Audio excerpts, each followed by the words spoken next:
क्रम तारों तले जिंदगी। तारों तले जिंदगी इस सीरीज में हम आपके लिए लेकर आए हैं हिंदी साहित्य जगत की कुछ चर्चित कहानियों और उपन्यासों पर केंद्रित रेडियो नाट्य वाचन। आइए सुनते हैं मुंशी प्रेमचंद की कहानियों का रेडियो नाट्य वाचन। वाचन स्वर और प्रस्तुति काजल सूरी की है। कहानी शतरंज के खिलाड़ी।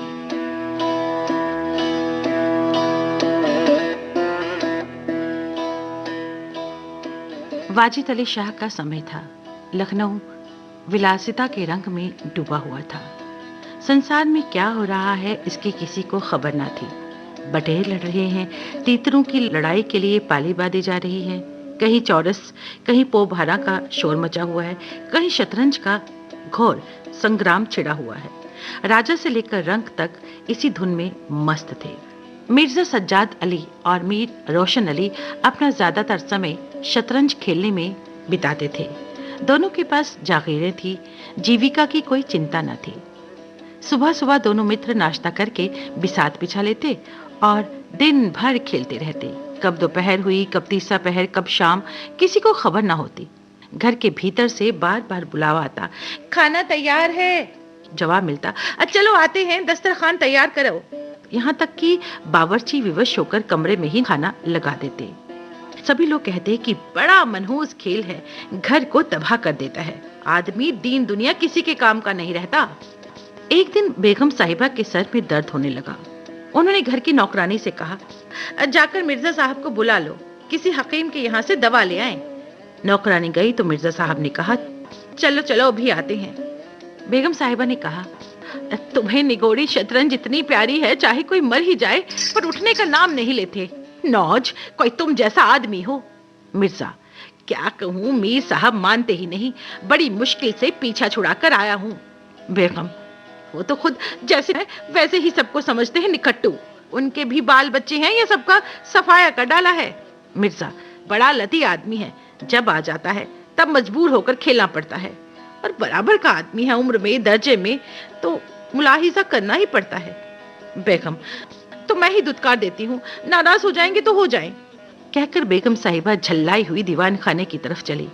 मिर्जा बेचारे का रंग उड़ गया। उसने बहुत कोशिश की अपनी बेगम को रोकने की, लेकिन बेगम ने एक न मानी। दीवान खाने के दरवाजे तक गई, पर पुरुष के सामने जाते हुए पांव बंध गए। भीतर झांका तो कमरा खाली था। मीर साहब ने दो मोहरे इधर उधर कर दिए थे और अपनी सफाई बताने के लिए बाहर टहल रहे थे। फिर क्या था, बेगम ने अंदर पहुंचकर बाजी उलट दी और दरवाजा बंद करके कुंडी लगा दी। मीर साहब दरवाजे पर थे ही चूड़ियों की झनक भी कान में पड़ी। फिर दरवाजा बंद हुआ तो समझ गए बेगम बिगड़ गई। मिर्जा ने बोला, ठीक है, अब मैं हकीम साहब के पास जाकर तुम्हारी दवा ले आता हूँ। मिर्जा घर से निकले तो हकीम के घर जाने के बजाय मीर साहब के घर पहुंचे। मीर साहब बोले कि मुझे सब समझ आ गया है। तो मिर्जा बोले, खैर ये बताइए अब कहाँ जमाव होगा। मीर, इसका क्या गम, इतना बड़ा घर पड़ा हुआ है, बस यहीं खेलेंगे। मीर साहब की बेगम उनका घर से दूर रहना ही अच्छा समझती थी, इसलिए वो उनके शतरंज प्रेम की कभी आलोचना नहीं करती थी, बल्कि कभी कभी मीर साहब को देर हो जाती तो याद दिला देती। इन कारणों से मीर साहब को भ्रम हो गया था कि उनकी स्त्री अत्यंत विनयशील और गंभीर है। लेकिन जब रोज उनके घर में दीवान खाने में बिसात बिछने लगी और मीर साहब दिन भर घर में रहने लगे तो उन्हें बड़ा कष्ट होने लगा कि उनकी स्वाधीनता में बाधा पड़ गई थी। दिन भर दरवाजे पर झांकने को तरस जाती। उधर नौकरों में कानाफूसी होने लगी।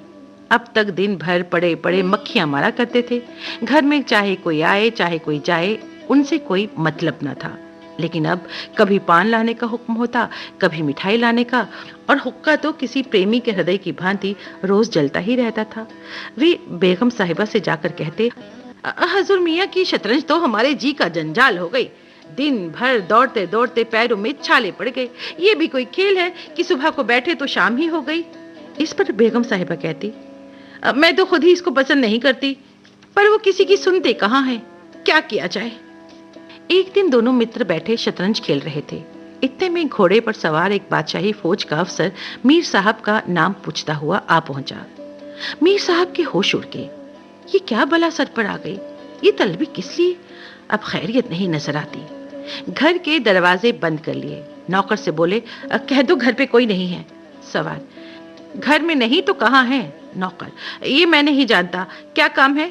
सवार, काम तुझे क्यों बतलाऊं? हजूर से तलबी है, शायद फौज के लिए कुछ सिपाही मांगे गए हैं। जागीरदार हैं कि दिल लगी? मोर्चे पर जाना पड़ेगा तो आटे दाल का भाव मालूम हो जाएगा। नौकर, अच्छा तो जाइए, कह दिया जाएगा। सवार, कहने की बात नहीं, कल मैं खुद आऊंगा, साथ में ले जाने का हुक्म है। सवार चला गया। मीर साहब की आत्मा कांप उठी। मिर्जा से बोले, कहे जनाब, अब क्या होगा? मिर्जा, बड़ी मुसीबत है ये तो, कहीं मेरी भी तलबी ना हो। मीर, कमबख्त कल आने को कह गया है।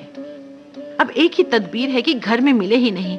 कल से गोमती पर कहीं वीराने में नक्शा जमे, वहां किसे खबर होगी? हजरत आकर लौट जाएंगे। मिर्जा, वल्लाह आपको खूब सूझी, इसके सिवा और कोई तदबीर नहीं है। इधर मीर साहब की बेगम उस सवार से कह रही थी, तुमने बहुत अच्छा किया। तो सवार ने कहा, ऐसे लोगों को तो मैं चुटकियों ऊपर नचाता हूँ। इनकी सारी अक्ल और हिम्मत तो शतरंज ने चढ़ ली है, अब भूल कर भी घर न रहेंगे। दूसरे दिन से दोनों मित्र मुंह अंधेरे घर से निकल खड़े होते। बगल में एक छोटी सी दरी दबाए, डिब्बे में गिलोरियां भरे, गोमती पार कर एक पुरानी वीरान मस्जिद में चले जाते और शतरंज खेलने बैठ जाते। फिर उन्हें दीन दुनिया की फिक्र न रहती। एक दिन दोनों मित्र मस्जिद के खंडहर में बैठे शतरंज खेल रहे। तभी उन्हें फौज की आहट मिली। पता चला नवाब वाजिद अली शाह पकड़ लिए गए और सेना उन्हें किसी अज्ञात जगह को लिए जा रही है। मिर्जा ने कहा, हजूर, नवाब को जालिमों ने कैद कर लिया है। मीर, कैद होगा, ये लीजिए शह। मिर्जा, जनाब जरा ठहरिए, इस वक्त इधर तबीयत ठीक नहीं लगती। बेचारे नवाब साहब इस वक्त खून के आंसू रो रहे होंगे। मीर, रोया ही करें, ये कश्त। मिर्जा, किसी के दिन बराबर नहीं होते।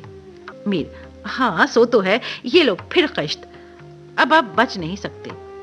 मिर्जा जी 3 बाजियां लगातार हार चुके थे। इस चौथी बाजी का रंग भी अच्छा ना था। उधर मीर साहब मारे उमंग के गजले गाते थे और चुटकियां लेते थे। मिर्जा सुन सुनकर झुंझलाते और हार की झेंप मिटाने के लिए उनकी दाद देते। लेकिन ज्यों-ज्यों बाजी कमजोर होती रही, हिम्मत हाथ से निकलती जाती थी और वो अब बात-बात पर झुंझलाने लगे थे और धीरे-धीरे उन दोनों की तकरार बढ़ने लगी।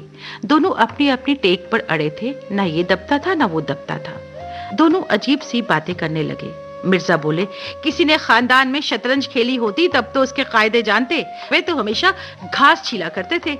आप शतरंज क्या खेलिएगा? रियासत और ही चीज होती है, जागीर मिल जाने से कोई रईस नहीं होता। मीर, घास तो आप छीलते होंगे, यहाँ तो पीढ़ियों से शतरंज खेलते जाते हैं। मिर्जा, अजी जाइए, आप लोग तो आज रईस बनने चले हैं, रईस बनना कोई दिल लगी नहीं। मीर, जबान संभालिए, वरना मुझसे बुरा कोई नहीं होगा। मैं ऐसी बातें सुनने का आदी नहीं हूँ। यहाँ तो किसी ने आंखें दिखाई तो उसकी आंखें निकाली हैं। है हौसला? मिर्जा, आप मेरा हौसला देखना चाहते हैं? तो फिर आइए, आज 2-2 हाथ हो जाएं, इधर या उधर। मीर, तो यहाँ तुमसे दबने वाला कौन है? दोनों दोस्तों ने कमर से तलवारें निकाल ली। नवाबी जमाना था, सभी तलवार कटार वगैरह बांधते थे। दोनों विलासी थे पर कायर नहीं थे। बादशाह के लिए क्यों मरे, लेकिन व्यक्तिगत वीरता का अभाव न था। दोनों ने पैंतरे बदले, तलवारें चमकी, छपाछप की आवाजें आने लगी। दोनों जख्मी होकर गिर पड़े। दोनों ने वहीं तड़प तड़प कर जान दे दी। अपने बादशाह के लिए उन दोनों की आंखों से एक बूंद आंसू ना निकला था, लेकिन शतरंज के वजीर की रक्षा के लिए दोनों ने अपनी जान दे दी। अंधेरा हो चला था, बाजी बिछी हुई थी। दोनों बादशाह अपने सिंहासन पर बैठे मानो इन वीरों की मौत पर रो रहे थे। चारों तरफ सन्नाटा छाया हुआ था। कहानी शतरंज के खिलाड़ी।